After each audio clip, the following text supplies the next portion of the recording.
समापन गर्नेछौँ भन्दै यो कार्यक्रम किन आयोजना गरियो भन्ने सन्दर्भमा पनि छोटो मन्तव्य र यहाँ सम्पूर्ण उपस्थित महानुभावजीहरूलाई पनि छोटो शब्दद्वारा स्वागत एकमुष्ट शब्दै आफ्नो भनाइ राखिदिनु विभिन्न संस्थाका अध्यक्ष राम दर्लामे मगरज्यूलाई म हार्दिक अनुरोध गर्न चाहन्छु र सबैलाई खाना सम्मान प्रदान गरिदिनु निमित्त म आयोजक साथीमा अनुरोध गर्छु। आज हाम्रो प्रथम कोशी प्रदेश स्तरीय प्रथम ओभरमा खुला लोक प्रतियोगिता सञ्चालन गरेका थियौँ हामीले माघ 8 गते। उक्त कार्यक्रम सफल पार्नको लागि आर्थिक रूपमा भौतिक रूपमा र हरेक तवरबाट सहयोग गर्नुहुने इटरीमा बसोबास गरेर उनको हाम्रो कार्यक्रमलाई सहयोग गर्नुहुने सम्पूर्ण सहयोगी दाताहरूको लागि हामीले एउटा सम्मान तथा भेटघाट कार्यक्रम सानो आयोजना गरेका छौँ र यस कार्यक्रममा आज हाम्रो प्रमुख अतिथिको रूपमा हामीले भाग्य संयोगले प्राप्त गरेका छौँ माननीय मन्त्रीज्यू। त्यसै गरेर मन्त्रीज्यूसँगै यस कार्यक्रममा सरिक हुनुभएका उहाँबाट आउनुभएका सुप्रिम सचिव अब उहाँको नाम गर्दै जानेछु अशोक सर लगायत हाम्रो यहाँ इटरीमा बसेर हाम्रो ओभरनुमाको एउटा कुनामा रहेको हामीले 2075 सालमा स्थापना गरेको चामटाङ सांस्कृतिक परिवार भनेर नाम राखेका छौँ। यो कार्यक्रमले विविध कार्यक्रमहरू गर्दै विभिन्न कार्यक्रमको आयोजना गर्दै हालसम्म यहाँ आइपुगेको छ र यो कार्यक्रमले यस संस्थाले पहिलोचोटि पोवादुङमा दोस्रो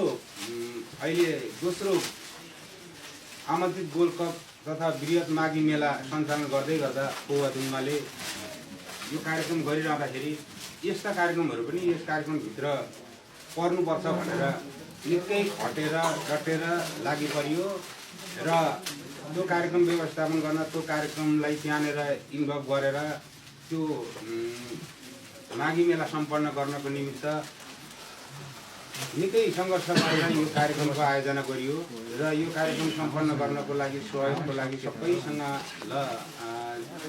सहयोगको लागि हात बिजार्यौँ र धेरैले सहयोग गर्नुभयो। हामीले त्यो कुरा मनमुटुमा राखेर घरमा हामी त्यो ठाउँमा बसेर हामी कसरी सम्मान गर्ने कसरी उहाँहरूलाई सम्झिने भन्ने कुरामा कौतुक भइरह्यो, मनमा धेरै कुराहरू रहिरह्यो।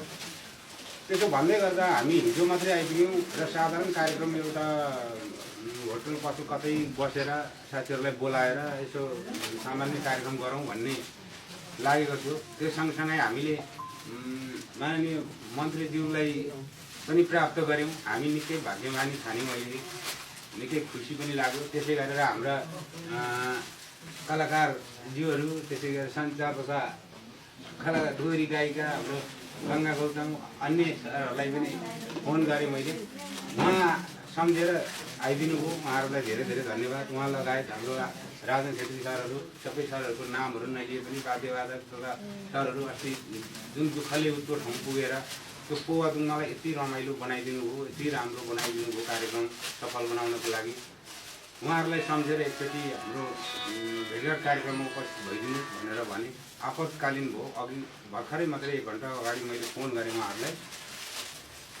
तत्कालको तत्काल पनि उहाँहरू यहाँ उपस्थित भइदिनु भयो। ल बाजा यसो बाँसुरी यसो सारङ्गी मादल यसो जोडेर हामी अस्तिको झल्कलाई थोरै कुरा गरौँ है भन्ने उद्देश्यले यहाँहरू जो छुट्नु भएको थियो त्यो कुरालाई पनि यहाँनिर राख्ने गरी हामीले त्यही सोच बनायौँ। अलिकति केही कुराहरू बढ्यो, केही कुराहरू पुगेन, हामीले सोचेको जस्तो सबै कुराहरू पुरा गर्न सकेनौँ। त्यसको लागि हामी क्षमा चाहन्छौँ भन्दै यहाँहरू सम्पूर्ण उपस्थित सहयोगी, उपस्थित आमन्त्रित पाहुनाहरू सबैलाई यस कार्यक्रममा आजको यो छोटो कार्यक्रममा हार्दिक स्वागत भन्दै म बिदा हुन चाहन्छु। यहाँहरूको कार्यक्रम थोरै हाम्रो सम्मान कार्यक्रम सकिएपछि साङ्गीतिक माहौल पनि अलिकति बनाउँ, सानो घरभित्र केही रमाइलो हुन्छ होला जस्तो लाग्यो। हस्, धन्यवाद।